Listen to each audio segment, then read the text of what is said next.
கடந்த சட்டமன்ற தேர்தலின் போது 2 திராவிட கட்சிகளை திரும்பி பார்க்க வைத்து தமிழகத்தின் பார்வையை தன் பக்கம் திருப்பியவர் அன்புமணி.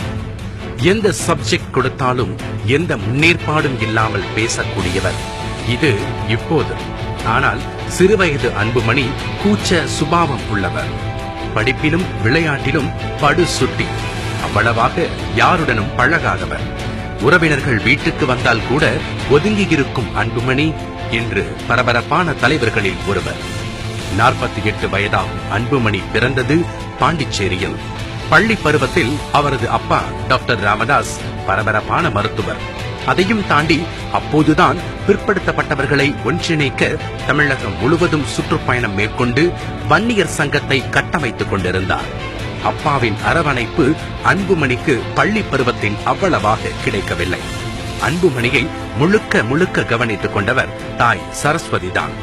10ஆம் வகுப்பு வரை ஏற்காட்டில் உள்ள மான்ஃபோர்ட் பள்ளியில் படித்த அன்புமணி +2க்கு திண்டிவனம் வந்தார். அங்குள்ள சென்ட் ஆன்ஸ் மேல்நிலை பள்ளியில் +2 முடித்தார்.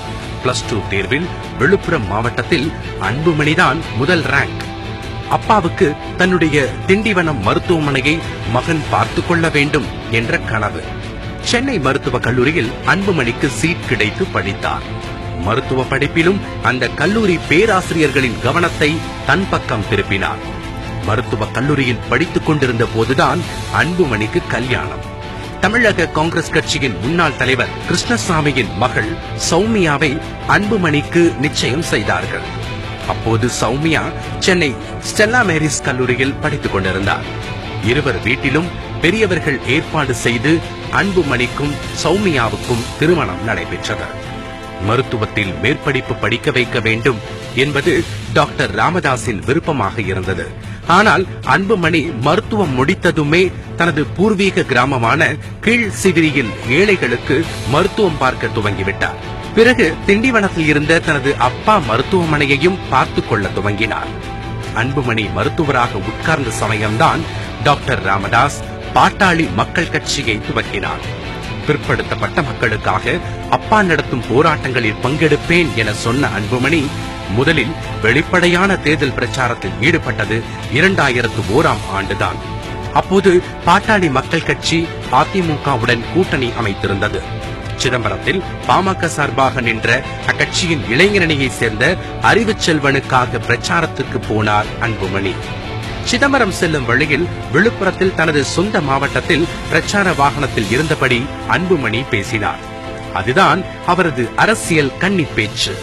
அப்போது திமுக அமைச்சராக இருந்த பொன்முடியை எதிர்த்து விழுப்புரத்தில் பிரச்சாரம் செய்தார் அன்புமணி. அதன் பிறகு டாக்டர் ராமதாஸ் துவங்கிய பசுமை தாயகம் என்ற அமைப்புக்கு தலைமை தாங்கினார். இந்த சமயத்தில்தான் மரம் நடுதல், புகைக்கு எதிரான கோஷம், மதுவுக்கு எதிரான பிரச்சாரம் என அன்புமணி தன் கொள்கைகளை கட்டமைத்தார். இதன் உச்சம்தான் ரஜினி பாபா படத்தில் புகைப்பிடிப்பது போன்ற காட்சியை வெட்ட வேண்டும், அப்படி நடிக்கக்கூடாது என பசுமை தாயகம் சார்பில் ரஜினிக்கு கடிதம் எழுதினார் அன்புமணி. பாபா படம் ரிலீஸ் ஆன போது அந்த படத்துக்கு எதிராக பாமகவினர் கொதித்து எழ தமிழகமே கொந்தளித்தது. கடந்து போன அந்த பரபரப்பு நாளடைவில் சரியானது. நம்ம படத்துக்கு ஒருத்தர் எதிர்த்து போராடினாங்க, நம்ம மனசு கஷ்டப்படுத்துறாங்க, தள்ளணும் அப்படிங்கிறதுக்காக எதிர்ப்பு தெரிவிக்கிறோம் அப்படின்னு அதுக்காக பண்ணுங்க வழிய வேற எதுக்காக இன்னொன்று அவங்க சொன்ன பாயிண்ட் அவ்வளவு முக்கியமா நல்லதா இருந்தது. அதை ஒழுங்கா கரெக்டா நியாயமா சொல்லி அதுக்காகத்தான் செஞ்சேன், வேற எதுக்காக இல்லை. அப்போ விட்ட சிகரெட்டு படங்களை நான் விட்ட தொடவே இல்லை. இப்போது அன்புமணியும் ரஜினியும் நல்ல நண்பர்கள். தங்கள் வீட்டு கல்யாணத்துக்கு வரச் சொல்லி ரஜினி வீட்டுக்கே சென்று பத்திரிகை கொடுத்தார் அன்புமணி. ரஜினியும் தன் மகள் கல்யாணத்திற்கு வருமாறு அன்புமணியை அழைத்தார். இப்போது இருவரும் நல்ல நண்பர்கள்.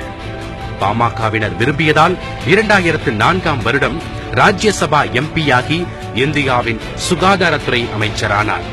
அப்போதைய பிரதமர் மன்மோகன் ஒத்துழைப்புடன் பெரும் போராட்டத்திற்கு பிறகு சிகரெட் அட்டைகளில் புகையின் கொடூரத்தை சித்திரமாக வெளியிடச் செய்தார்.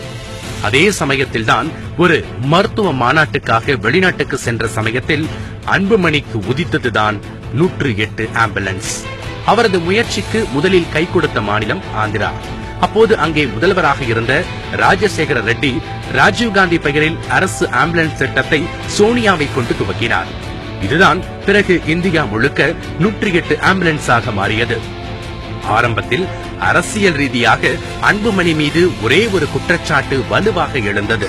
அது மக்களின் ஆதரவு இல்லாமல் பின்வாசல் வழியாக அரசியலுக்கு வந்தவர் என்பது. ஆனால் அதே விமர்சனத்தை முற்றிலும் துடைத்து தன்னை திரும்பி பார்க்க வைத்தார் அன்புமணி. 2014ஆம் வருடம் தர்மபுரி தொகுதியில் 2 திராவிட கட்சிகளையும் ஓரம் கட்டி வெற்றி பெற்றார்.